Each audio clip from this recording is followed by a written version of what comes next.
Hello friends, I am here to give presentation on the module Union and its Territory.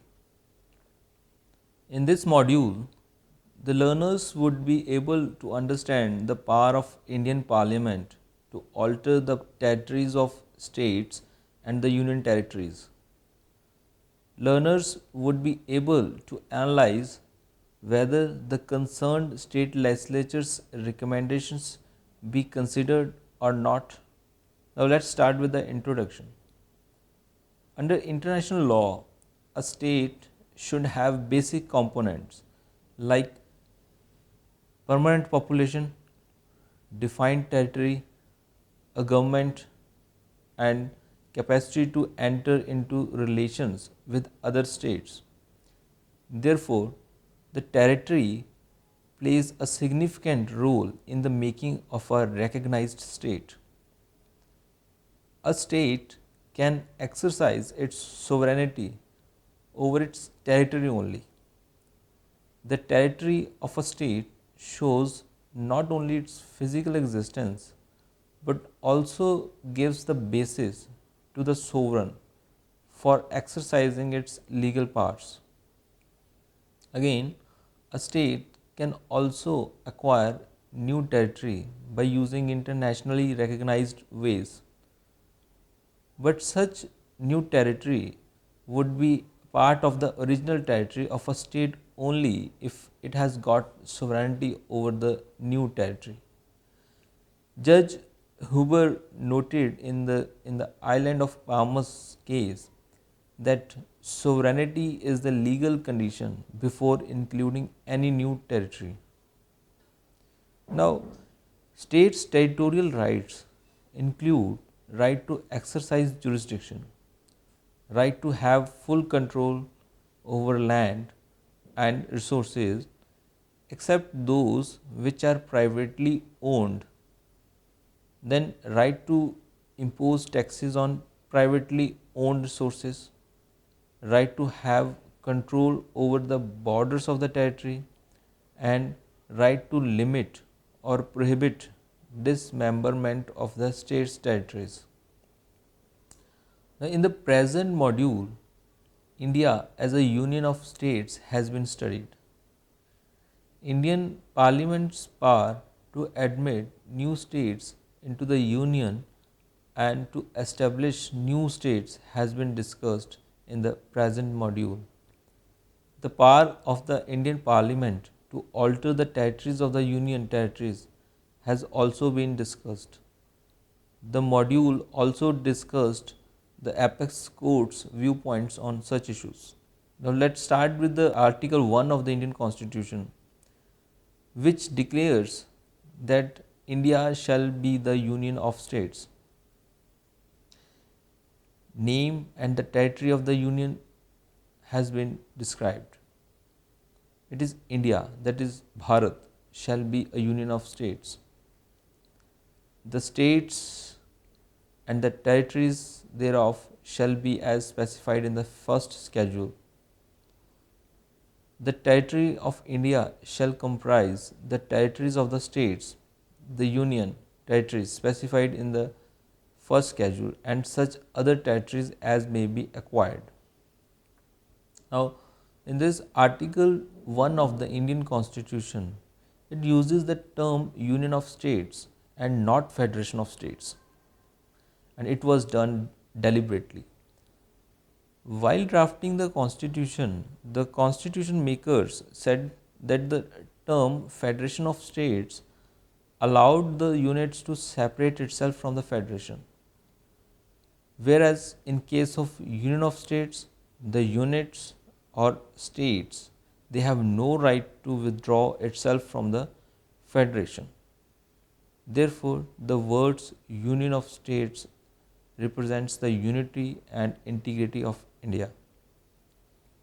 Article 1 of the Indian Constitution, it further provides that India comprises the territories of the states and union territories specified in the first schedule of the Constitution and such other territories as may be acquired. Now, the question of acquisition of Pondicherry was challenged in the case of N. Mastan versus Chief Commissioner Pondicherry. The Supreme Court held that mere having administrative control over the territory of Pondicherry did not mean that the territory had been transferred to India. It is not a transfer of territory. The court said that for the legal transfer of the territory, it was necessary to ratify the Treaty of Cessation between France and India. Consequently, the Supreme Court refused to accept appeal under Article 136 of the Indian Constitution against the decisions of the authorities in Pondicherry. Similarly, judicial or quasi judicial authorities outside the territory of India were not considered to be authorities within the meaning of Article 12 of the Indian Constitution. The Supreme Court of India, in the case of K.S. Ramamurthy versus the Chief Commissioner Pondicherry, held that a writ under Article 32 of the Indian Constitution cannot be issued against a quasi judicial authority outside the territory of India, even though that authority was under the control of the Government of India. There is a clear distinction between the concept of the territory of India and designated areas for the purpose of extension of an enactment. Now, in the former case, the territory of India is defined by Article 11, Clause 3 of the Indian Constitution. The designated areas are not the territory of India and do not fall under any of the clauses of Article 1, Clause 3. Now, in the case of S.R. Bhansali versus Union of India, the Supreme Court held that mere physical possession of territory by force of arms did not amount to acquisition within the meaning of Article 1, Clause 3c and 2 till the territory was annexed. The territory conquered during the India-Pakistan War of December 1971 had not become part of the territory of India. The territory of India falls under three categories. One is state territory, second is union territory, third is territory which may be acquired by Government of India. Now, before the Constitution, 7th Amendment Act 1956, the Union consisted of states which were classified into four categories. That is, Part A consisted of 10 states, then Part B, which consisted of 8 states, then Part C had 9 states, and Part D had 1 state. Now, the Constitution 7th Amendment Act 1956 has abolished the three categories. It was after States Reorganization Act 1956. It reduced these categories into two heads only. At present, India has 29 states and 7 union territories.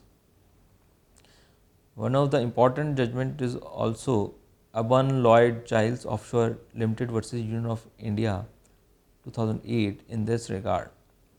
Now, the name of those states are Andhra Pradesh, Assam, Bihar, Gujarat, Kerala, Madhya Pradesh, Tamil Nadu, Maharashtra, Karnataka, Odisha, Punjab, Rajasthan, Uttar Pradesh, West Bengal, Jammu and Kashmir, Nagaland, Haryana, Himachal Pradesh, Manipur, Tripura, Meghalaya, Sikkim, Mizoram, Arunachal Pradesh, Goa, Chhattisgarh, Uttaranchal, Jharkhand.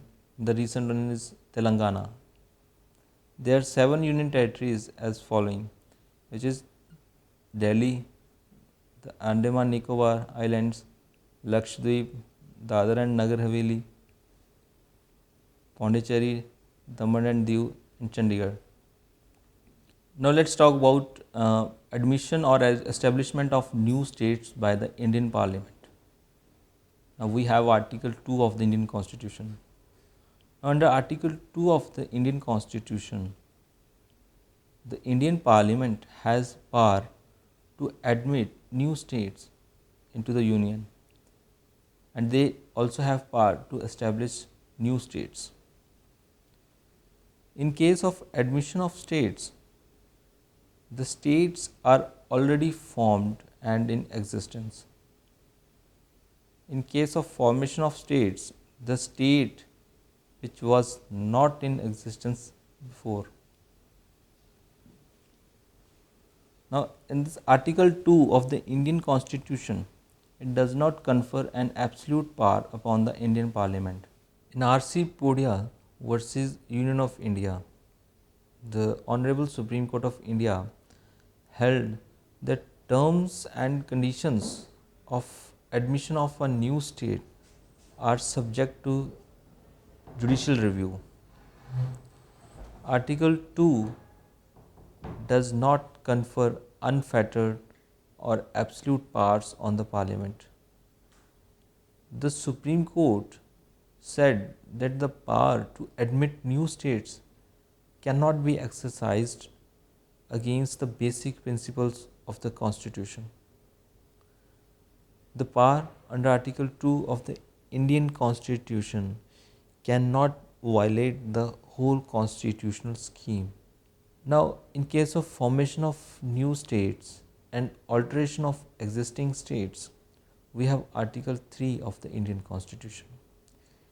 It gives some certain ways to establish new state. Article 3 provides formation of new states and alteration of areas, boundaries, or names of existing states. Parliament may, by law, form a new state by separation of territory from any state or by uniting two or more states or parts of states or by uniting any territory to a part of any state. Parliament may, by law, again, they can increase the area of any state. Again, the Parliament may, by law, diminish the area of any state. Parliament may further alter the boundaries of any state. Parliament has also a power to alter the name of any state, but it is subject to one of the proviso, that is, no bill for the purpose shall be introduced in either house of Parliament except on the recommendation of the President, and unless where the proposal contained in the bill affects the area, boundaries, or name of any of the states, the bill has been referred by the President to the legislature of that state for expressing its views thereon within such period as may be specified in the reference, or within such further period as the President may allow, and the period so specified or allowed has expired. Explanation 1 is also there to the Article 3 of the Indian Constitution, which says and provides that in this article, in clauses A to E, that is formation of new state, increasing the area of any state, diminishing the area of any state, altering the any boundary of any state, altering the name of any state. In these clauses, the state includes a union territory, but in the proviso, state does not include a union territory. Explanation 2 is there, in which it says that the power conferred on parliament by clause A, that is in case of forming a new state, it includes the power to form a new state or union territory by uniting a part of any state or union territory to any other state or union territory. Therefore, Indian Parliament under Article 3 of the Indian Constitution can increase or decrease the area of any state or alter the boundaries or change the name of any state. Article 3 of the Indian Constitution deals with the formation of a new state out of the territories of the existing states. The power to form new states under Article 3A of the Indian Constitution includes the power to form a new state or union territory by uniting a part of any state and union territory to any other state or union territory. Now, the word state in Article 3, Clause A to E includes a union territory also. One of the famous case, Babulal Parthe versus State of Bombay, the Honorable Supreme Court of India held that the Parliament is not bound by the recommendations made by the state legislature on the bill to amend the boundaries of the state. There are certain conditions before amending the boundaries of the state. Every bill for the formation of new state or the alteration of the boundaries or the name of the existing state shall be introduced in either house of the parliament with the prior recommendation of the president. Thereafter, the president should refer the bill to the concerned state legislature. After receiving the bill, it is necessary on the part of the state legislature to express their views within the prescribed period of time. The president may extend the period so specified. Now, if the state legislature fails to respond within the time so specified, the bill may be introduced in the parliament.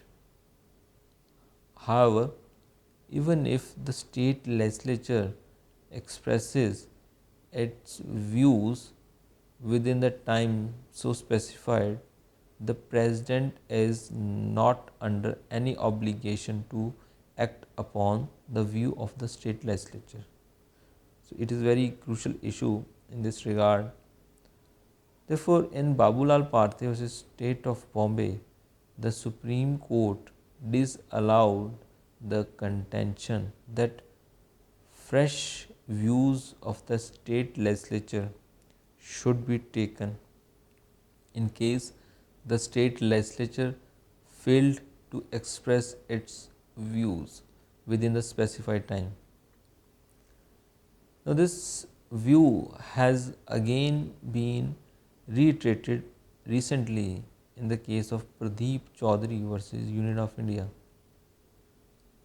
In this case too, the apex court held that the parliament is not bound to accept the recommendations made by the state legislature.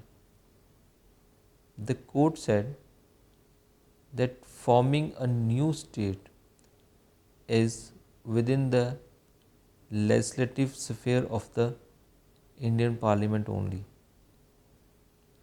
and any of the reference made by the concerned state legislature would not be binding upon the parliament even if these were sent in time. In a recent writ petition entitled Kiran Kumar Reddy versus Union of India, the petitioner challenged the constitutionality of the Andhra Pradesh Reorganization Act on the grounds of violation of principles of federalism. Now, in this case, the Supreme Court has issued notice to, to the parties, to the state, and the matter is still pending. The petitioner has contended in this case, in this writ petition, that power of forming a new state is not an absolute one, and parliament cannot act in the arbitrary way by not giving any concern to the state legislature's views. So therefore the parliament's action should be subjected to judicial review.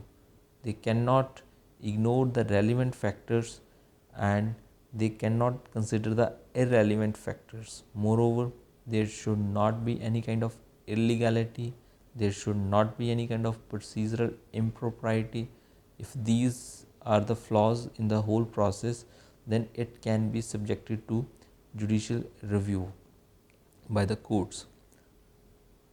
So although Article 3 gives the exclusive power to the parliament to form a new state or to increase the area of another state, an arbitrary legislative can be subjected to the judicial scrutiny.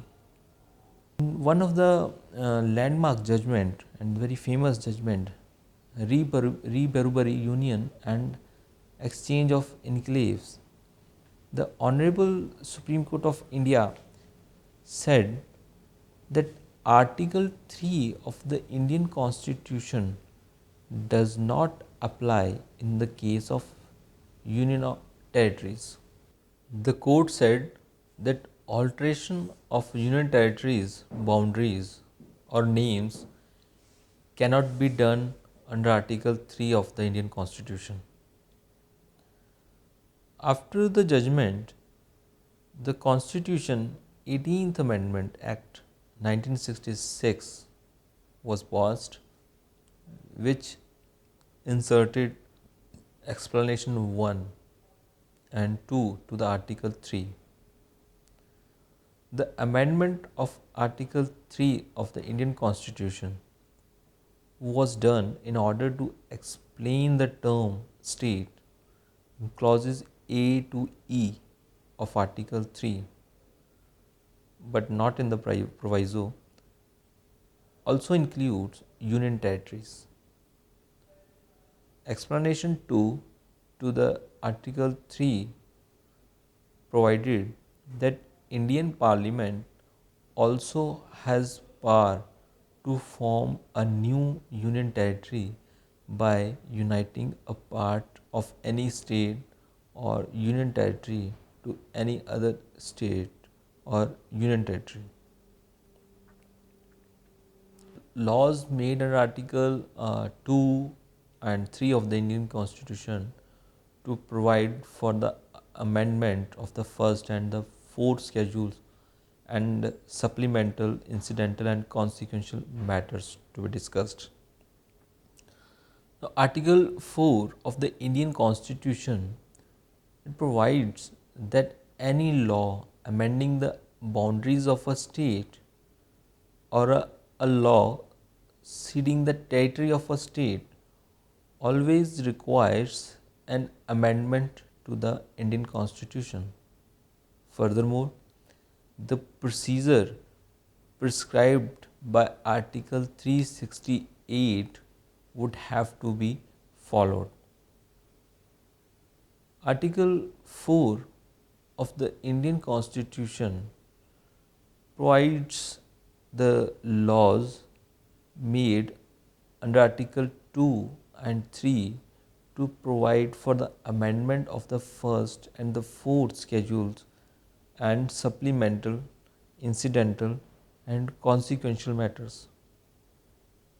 And it provides that any law referred to in Article 2 or Article 3 shall contain such provisions for the amendment of the first schedule and the fourth schedule as may be necessary to give effect to the provisions of the law, and may also contain such supplemental, incidental, and consequential provisions, including provisions as to representation in parliament and in the legislature or legislatures of the state or states affected by such law as parliament may deem necessary.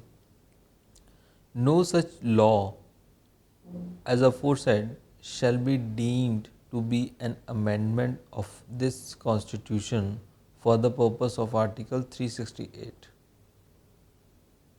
In reverberary union and exchange of enclaves, the Honorable Supreme Court of India held that the power to cede national territory cannot be read under the language of Article 3C.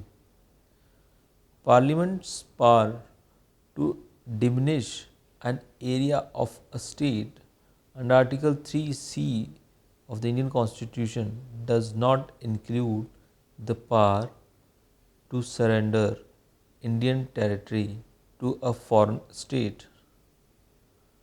The court said that the diminished area of any state remains the part of the Indian territory.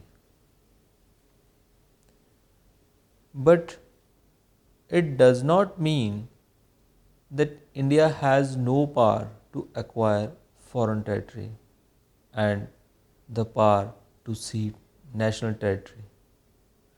The Honorable Supreme Court of India said that such powers can be exercised through the making of proper legislation. And for that matter, it is always mandatory and compulsory on the part of the Indian Parliament to adopt strict procedure of Article 368. In another case of Supreme Court, that is Ram Kishore Sen versus Union of India, it is also known as Barbary second case, in which the Honorable Supreme Court of India held that cessation of territory is different from settlement of boundary or bona fide mistakes on the boundary. The action of implementing an international tribunal's award over some boundary dispute is within the executive power of the government. In such situation, no constitutional amendment is required. Similarly, the Supreme Court in the case of Union of India versus Sukumar Sen Gupta held that where a territory was leased to the state of Bangladesh, it was not necessary to amend the Constitution of India. It was held that there was no cession of territory, there was no abandonment of sovereignty, and therefore no constitutional amendment was necessary. And in this present module, what we have discussed that the Parliament has the power to alter the boundaries of the states. They can make new states, they can alter the name of the states, and why we have used and why the constitution makers have used the word union of states instead of federation of states. And in this module we also tried to understand the recent things about the formation of states like the Telangana states, that whether the recommendations of the state legislature needs to be considered and needs to be compulsorily considered by the Indian Parliament or not. These are the recent issues. With this, I sum up this. Thanks.